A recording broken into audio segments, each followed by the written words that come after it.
a ver ahora, enfoquemos desde un punto de vista biológico, médico. Es un xenobiótico, ¿ok? Potencialmente dañino. Es inhibidor competitivo del metabolismo aeróbico celular, ¿ok? Es incoloro, es inflamable, es más denso que el aire, como bien lo han dicho, y con un olor característico, ¿sí? Genera molestias e irritación. Bien, sin embargo, anteriormente se creía, ¿okay? o solamente se sabía que el sulfuro de hidrógeno era dañino, ¿okay? Que era un gas dañino. Pero en los últimos años ha habido un cambio de paradigma a la luz de los últimos descubrimientos científicos, ¿sí? Se sabe, obviamente, que es necesario para el medio ambiente, ¿no? Pero también se ha establecido que es un importante señalador fisiológico, ¿ok? De rutas moleculares dentro de nuestro organismo. Eso todavía está en estudio, o sea, son estudios novísimos, 10, 15 años a lo sumo. Bien, es un asunto de vida, ¿ok? Porque como les dije, está implicado en múltiples rutas metabólicas. De hecho, se sabe hasta el momento que es cardioprotector, que ejerce una función relajante en el músculo liso, ¿okay? Que es una función fisiológica normal, es neuroprotector, es neurotransmisor, es regulador también de la secreción de insulina por mecanismos aún desconocidos, y también se sabe que disminuye la respuesta inflamatoria. Estas son algunas pocas de las pocas características benéficas que pude encontrar, ¿ok? Y está implicado, ¿ok? En múltiples rutas metabólicas siempre y cuando cumpla con 3 características, es decir, que sea producido endógenamente, es decir, en nuestro organismo, que pueda ser capaz de generar una respuesta, lo es porque es un neurotransmisor y porque es señalador de múltiples rutas metabólicas, ¿ok? Y que pueda ser eliminado. Bien, vamos a verlo un poco. A ver, ya va. Ay, me fui ya. La pasé sin querer. Ok, vemos en el segundo dibujo, en la segunda gráfica, ¿ok? De la lámina que están viendo, de arriba hacia abajo, que el sulfuro de hidrógeno es internamente, endógenamente, se produce a partir del metabolismo o de la degradación de uno de los aminoácidos necesarios para nuestra existencia, que es la cisteína. A partir de una ruta metabólica se produce endógenamente el sulfuro de hidrógeno y también puede ser catabolizado, es decir, eliminado, metabolizado de nuestro organismo. Siempre y cuando se produzca endógenamente, es benéfico, ¿ok? Para nuestra salud. Incluso hay estudios actualmente que se están centrando en utilizar dosis, obviamente bajísimas, fisiológicas, de sulfuro de hidrógeno para patologías como la hipertensión arterial, ¿ok? Bien, es una cuestión de vida, pero, ¿ok? Con la industrialización, con el uso de combustibles fósiles y con inadecuadas políticas de salud y seguridad ocupacional, hemos visto a lo largo de la historia que han ocurrido incidentes terribles, y en Venezuela hemos vivido unos cuantos. Les voy a refrescar un poquitico nada más, ¿ok? De biología celular, algo muy básico para que podamos comprender cómo es que la molécula de sulfuro de hidrógeno penetra en la célula. Recordemos que la célula o la membrana, la capa que recubre nuestra célula, está conformada por 2 capitas a su vez, ¿ok? Una bicapa lipídica, se llama así porque está constituida por grasas. Entonces, en su exterior tiene una porción que es hidrofílica y hacia adentro una porción que es hidrofóbica. Lo mismo pasa con la capa que está dentro de la célula. Entonces, el H2S es liposoluble. Esto significa que es capaz de penetrar en la membrana celular a través de esta bicapa lipídica, ¿sí? Al ser liposoluble tiene esta característica. De hecho, se cree, según estudios, que esta es una característica vital para que sea tan tóxico, ¿ok? En el organismo humano, en nuestro cuerpo. Hablemos un poco de la fisiopatología. Cuando existen concentradas muy elevadas concentraciones perdón, es el perrito de mi vecino, disculpe. Cuando existen elevadas concentraciones de sulfuro de hidrógeno en el ambiente, ¿okay? Producto, por ejemplo, de catástrofes en plantas, como ya lo han mencionado, incluso en porquerizas se han visto muertes, han habido muertes en porquerizas por las emanaciones y la degradación de desechos en minas, en plantas de bombeo, etc. El H2O entra a la mitocondria, por supuesto, a través de las vías respiratorias. Nosotros inhalamos estas partículas de gas, ¿okay? Y a través de nuestro árbol bronquial pasa a la sangre, a través del alvéolo pasa a la sangre. Y en la sangre se une a los eritrocitos y a las células sanguíneas y a su vez entra a la mitocondria, ¿okay? La mitocondria, recordemos que es la organela celular responsable de la respiración celular y por lo tanto responsable, por supuesto, de mantener nuestra vida. Entonces, cuando el sulfuro de hidrógeno entra a la mitocondria, va a inhibir a una proteína que se encarga de generar ATP. ¿Okay? ATP, recordemos, es una proteína indispensable para la vida. Esto va a cortar la cadena de respiración celular, por lo cual se genera la asfixia. ¿Sí? Esto trae como consecuencia, por supuesto, la asfixia. Recordemos que esto ocurre en todas las células de nuestro organismo y esto va a afectar sobre todo al tejido neurológico, ¿okay? Y cardiovascular también. Por esto los efectos. Cuando inhalamos grandes cantidades o a elevadas concentraciones del gas, ¿okay? Podemos sufrir una parada respiratoria por este motivo. Bien, creo que han tocado este punto también, ¿no? De cómo afecta el H2S al trabajador va a depender de la duración de la exposición, de la frecuencia con la que el paciente o el trabajador se ha expuesto al gas, la intensidad, es decir, cuánta dosis, ¿ok? A cuánta dosis se vio expuesto el trabajador, la susceptibilidad individual y el consumo de alcohol 24 horas antes de la exposición. Esto es muy importante, ¿ok? Porque, bueno, vemos, y yo lo veo mucho, que muchas veces los trabajadores petroleros, okay, tuberos, no sé cómo le dicen fuera de Venezuela, los tuberos, a veces tienen hábitos alcohólicos acentuados.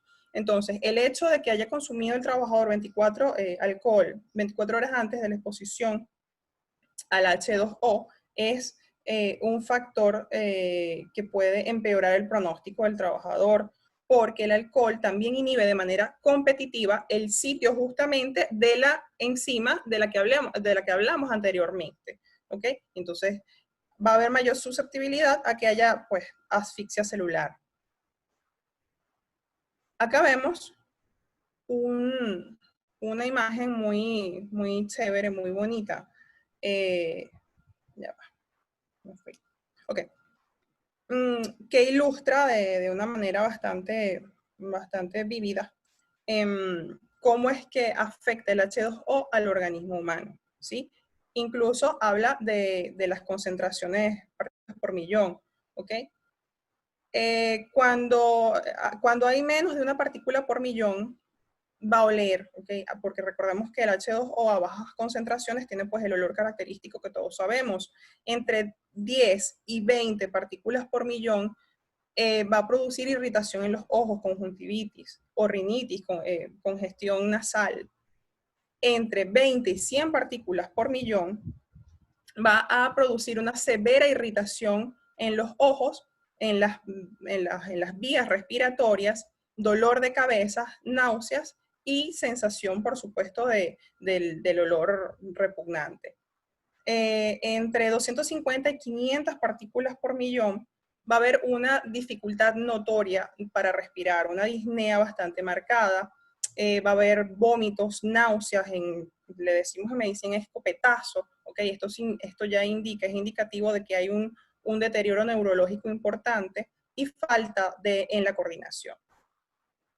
Entre 500 y 750 partículas por millón, la persona no va a poder coordinar y va a caer al piso, ¿ok? Y por supuesto, más de 700 partículas por millón es mortal.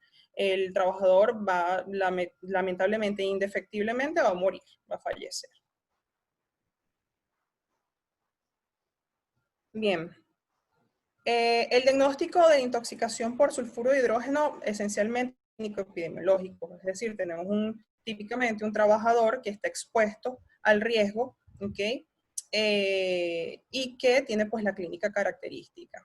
Por supuesto, hablo de los pocos trabajadores que se salvan, porque lamentablemente cuando hay estas fugas masivas del gas, sobrepasan en muchas ocasiones las 700 partículas por millón, que ya es algo pues fatal. Entonces, existe un deterioro neurológico importante en el paciente. Sin embargo, cuando los pacientes están expuestos a hasta menos de 500 partículas por millón, hay una buena posibilidad de salvarlos. Sin embargo, pueden sobrevenir, como vamos a ver más adelante, secuelas neurológicas permanentes, incapacitantes. El sulfuro de hidrógeno no se puede cuantificar directamente en sangre porque es bastante inestable en los líquidos, como ya lo hemos visto, porque tiene una afiliación, es muy hidrosoluble, ¿ok? Y también liposoluble y tiende a disociarse rápidamente. Sin embargo, puede evidenciarse que existe un alto nivel en sangre de sulfuro de hidrógeno de forma digamos, secundaria, ¿ok? Porque pues, a través de pruebas sanguíneas hay un lactato aumentado por una anaerobiosis, es decir, el cuerpo, como no se está produciendo a nivel mitocondrial oxígeno, necesita producir, ¿ok? El cuerpo se estresa y necesita producir energía que le mantenga vivo. Entonces ocurre anaerobiosis, ¿ok? Y por esto va a haber acidosis, por lo que ya dijimos, la inhibición de la cadena de respiración celular.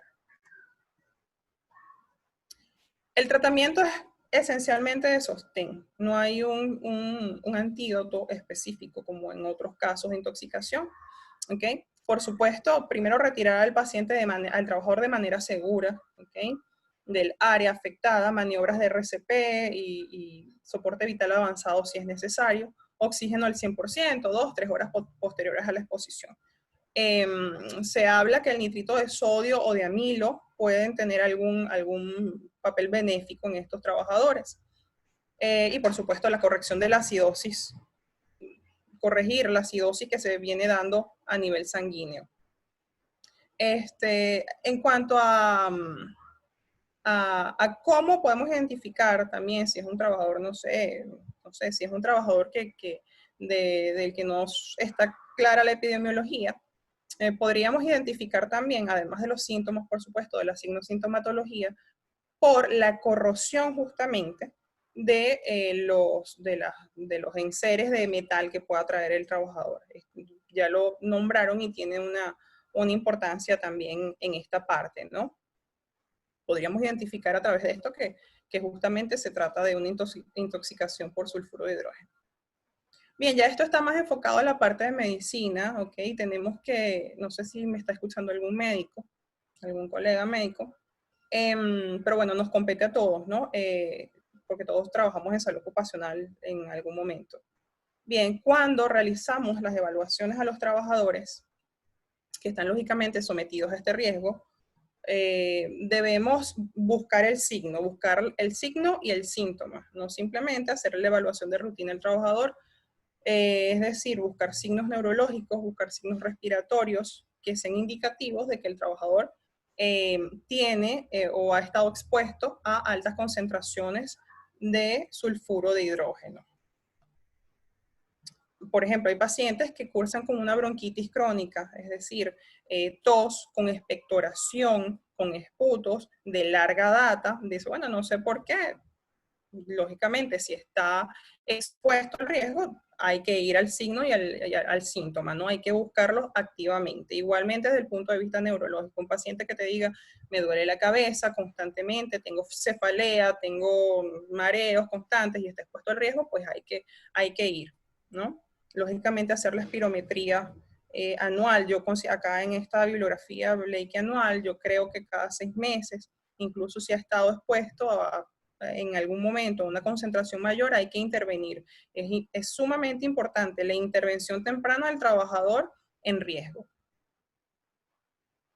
Bien, vamos a la parte de prevención. Por supuesto, la capacitación es vital, es lo más importante. Capacitación del trabajador, capacitación de gerencia, capacitación del servicio de salud y seguridad laboral, ¿ok? Por supuesto, en reconocer las características del sulfuro de hidrógeno, reconocer o saber, conocer y utilizar, porque tenemos trabajadores, con ellos me he topado mucho, que sí, yo sé que necesito utilizar la máscara, yo sé que necesito utilizar, qué sé yo, las botas, pero no los usan, ¿ok? Es uso y costumbre, lamentablemente es así. Exigir en las plantas que se usen los equipos de protección personal, capacitar también al personal, a todo el personal en primeros auxilios. Desde luego, el cumplimiento de la normativa nacional, internacional, nacional e institucional es factor también decisivo, ¿no? Y velar, exigir el cumplimiento. Y por supuesto, una adecuada gestión de salud y seguridad laboral, ¿ok? Es fundamental. Les presento a continuación un cuadro, un caso clínico bastante lamentable que encontré en internet al respecto.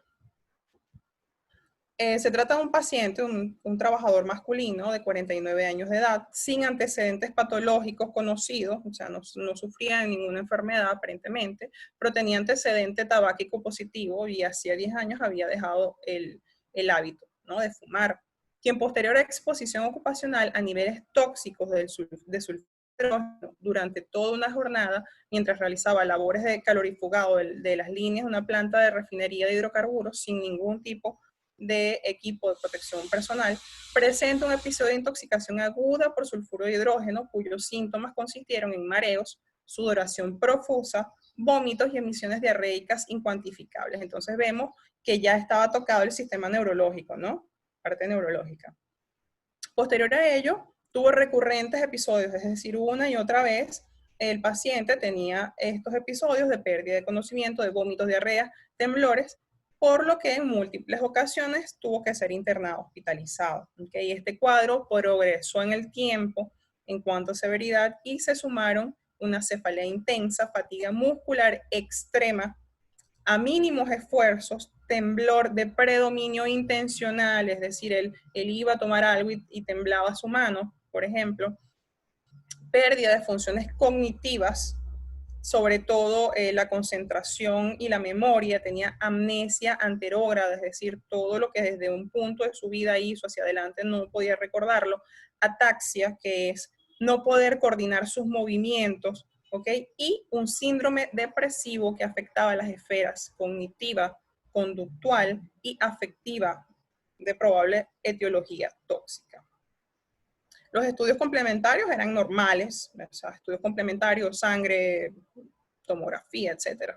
¿Okay? El diagnóstico fue clínico epidemiológico fundamentalmente. Se supo que era una intoxicación por sulfuro de hidrógeno por el hecho de que las alarmas que cargaba el trabajador, que tenía el trabajador, ¿okay?, de los dosímetros pues, portátiles se activaron al momento de la pérdida de conocimiento, pero las cifras no pudieron ser recuperadas porque el aparato no las grabó. Actualmente, o para el momento del caso clínico, los médicos escribieron o describieron que se tenía constancia que el sulfuro de hidrógeno estaba presente en su puesto de trabajo. ¿Okay? Es decir, ya el riesgo, era conocido que el riesgo estaba. ¿Okay? Se encontraba en el sistema de canalización de la corriente de agua de purga del sello hidráulico de la antorcha hacia la planta de tratamiento de las aguas residuales.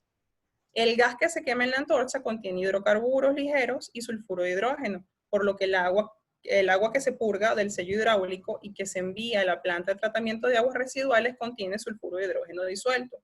Entonces, ¿qué pasó? Que la unidad de recuperación de azufre tuvo una parada imprevista y esto produjo un aumento del sulfuro de hidrógeno en el agua de purga.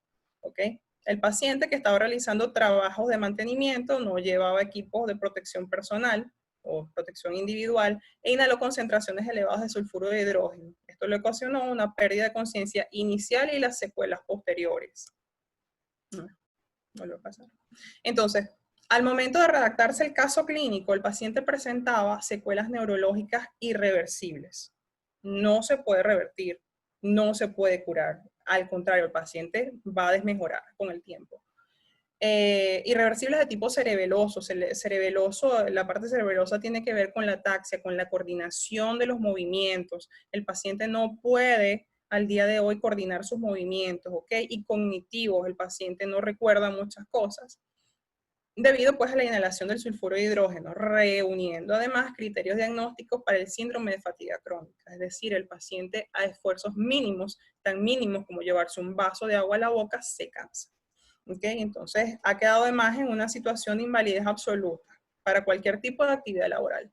Es decir, es un trabajador que no va a poder ser laboralmente útil. Entonces, es de relevancia extrema que sepamos que las secuelas no son nada más a corto plazo, no es nada más la muerte del paciente, que por supuesto es terrible, ¿ok? Y súper lamentable. Es que también la intoxicación subaguda, es decir, no de forma aguda, o mejor dicho, la inhalación de una dosis subletal del gas también puede generar daños permanentes y súper catastróficos. Este es un señor que quedó prácticamente, o sea, desde el punto de vista laboral, pues inútil, o sea, es complicado, es súper difícil. Entonces es terrible, ¿no? Y vemos con preocupación que en muchos de nuestros países no se siguen las medidas adecuadas y no se toman políticas adecuadas en esto, ¿no?